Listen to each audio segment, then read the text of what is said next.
وہ ہر کسی کو اس کی طاقت سے زیادہ نہیں آزماتا۔ حضرت داؤد طائی اپنے وقت کے بڑے اللہ کے پیارے بندے تھے۔ آپ کو آپ کی رحم دلی کی وجہ سے لوگ یاد کرتے تھے۔ آپ اللہ کے بڑے ولی اور خدا ترس انسان گزرے ہیں۔ 20 سال تک آپ امام اعظم کی خدمت میں صرف کر کے علم سے فیض یاب ہوتے رہے۔ آپ امام صاحب کے سب شاگروں میں سب سے بڑا درجہ حاصل کرنے والے آدمی تھے۔ جب حضرت امام محمد اور حضرت امام یوسف کا کسی مسئلے کو لے کر اختلاف پیدا ہوتا تھا تو آپ سے اس مسئلے کا حل دریافت کر لیا جاتا تھا۔ آپ کا شجرہ نسب حاتم طائی سے جا ملتا ہے۔ آپ 21 صفر 47 ہجری کو ملک شام میں پیدا ہوئے۔ آپ نے زیادہ زندگی کوفہ میں بسر کی۔ کہا جاتا ہے کہ جس معاشرے میں آپ نے پرورش پائی اس کے 16 دین تھے۔ صحابہ کرام رضی اللہ عنہم سے علم حاصل کرنے والے خوب علم سے مالا مال ہو رہے تھے۔ وہاں سے خواجہ داؤد طائی کو علم حاصل کرنے کا بہت اچھا موقع مل گیا۔ ہر شہر میں علم نبوت کا چرچا ہو رہا تھا۔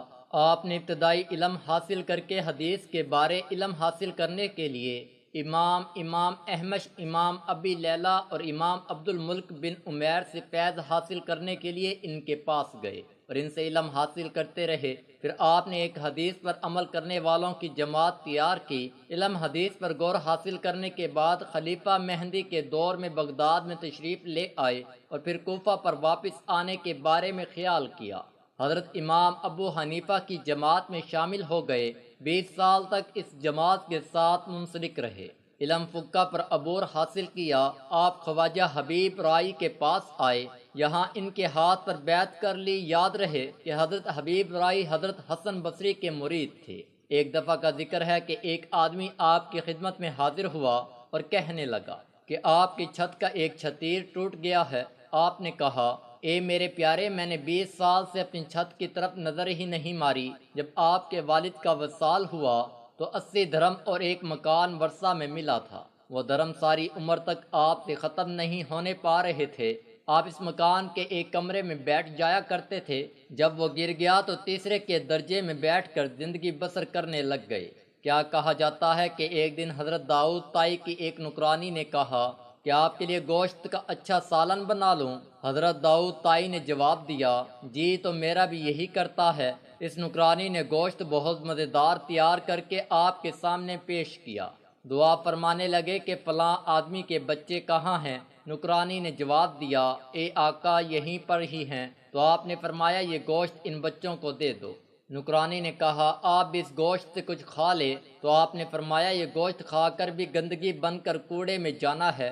اگر میں یہ کھانا یتیم کو کھلا دوں گا تو یہ اللہ تعالیٰ کی بارگاہ میں مقبول ہو جائے گا۔ سارا سالن یتیم بچوں کو بھجوا دیا اور خود آپ معمول کی خوراک کھا لی۔ ایک دفعہ داؤد طائی حضرت امام صادق کے پاس تشریف لے آئے اور عرض گزار ہوئے، اے آقا مجھے کوئی نصیحت فرما دیجئے، میں اندر سے کالا ہو گیا ہوں۔ آپ کہنے لگے کہ تم زمانے کے مشہور زاہد اور عابد ہو، تم کو میری کس طرح ضرورت محسوس ہوئی؟ حضرت داؤد طائی نے کہا ہے کہ رسول اللہ صلی اللہ علیہ وسلم کے فرزند آپ کو ساری مخلوق پر فضیلت حاصل ہے، آپ کا سب کو نصیحت کرنا واجب ہے۔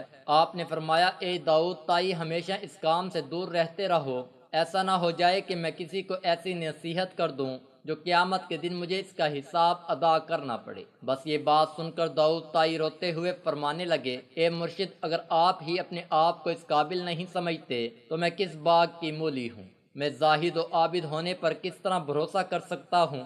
اور یہ کہ میں اللہ کا نیک آدمی ہوں۔ اللہ نیک اعمال کرنے اور اپنے بڑوں کا ادب کرنے کی توفیق دے۔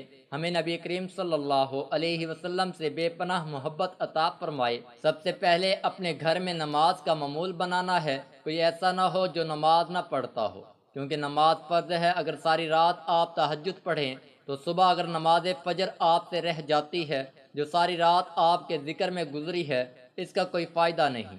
نماز کی پابندی اپنے اوپر لازمی کریں۔ پھر نماز میں 11 بار سورۃ الفاتحہ پڑھ کر 11 بار سورۃ الاخلاص اور 11 بار سورۃ الکوثر پڑھیں۔ یہ عمل آپ نے 40 دن تک تو ضرور جاری رکھنا ہے۔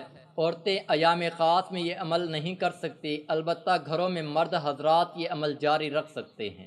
انشاءاللہ جس دن آپ یہ عمل شروع کریں گے آپ خود دیکھیں گے کہ آپ کا ہر آنے والا دن گزرے ہوئے دنوں سے مزید بہتر ہوتا جائے گا۔ بس اللہ کی ذات پر امید رکھیں، رب کریم کبھی آپ کو مایوس نہیں کرے گی۔ اپنے اللہ کریم کی محبت کا یہ واقعہ بھی سن لیں۔ آپ اللہ سے یہ مانگتے وقت اپنے گناہوں کو مت دیکھا کریں کہ میں تو بہت گناہ گار ہوں، مجھ سے بہت گناہ ہوئے ہیں، تو وہ غفور الرحیم ذات ہے۔ آج آپ توبہ کر لیں، اپنے اللہ کو منا لیں، اس سے صلح کر لیں، اللہ پاک جلد مان جاتا ہے۔ توبہ تو بے شمار واقعات سے بھری پڑی ہے۔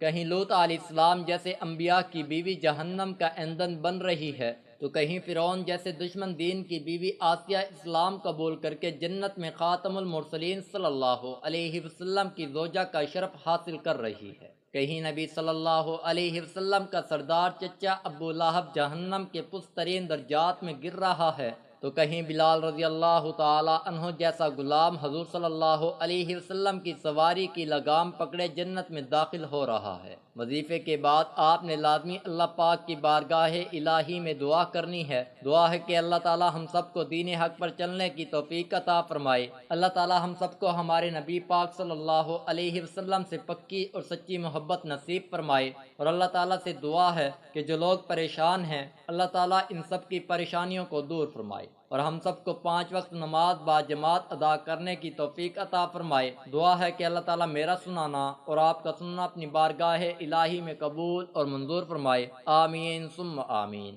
تمام دوستوں سے گزارش ہے کہ کمنٹ میں اللہ تعالیٰ کے 99 ناموں میں سے ایک نام ضرور ٹائپ کریں۔